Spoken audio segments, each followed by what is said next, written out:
Hey guys, you want to learn street fight and defend yourself? Then this video is special for you. And don't miss any part of this video if you want to learn a street fight.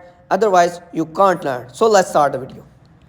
If someone grabs you from the behind, like this way, as you can see in the video, and your both hands free, then here you will use the best technique.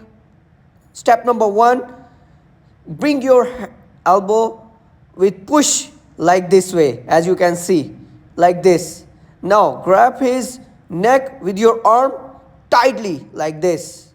Now keep your leg back behind his knee like this and throw him back in this position. Guys, now I'll show you this technique from the other side so you can understand better. Yeah. Any grab? Yes. Step number 1.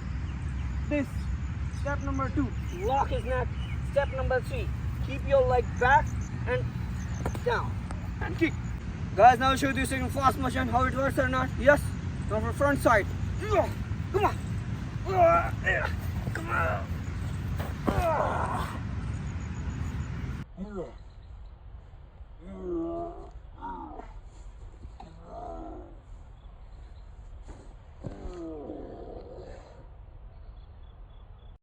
We are very grateful to our subscriber who watch our video full and support our channel and like our video and comments. And if you want to learn more interesting videos, then subscribe our channel and share our video, and don't forget press the bell icon. Thank you.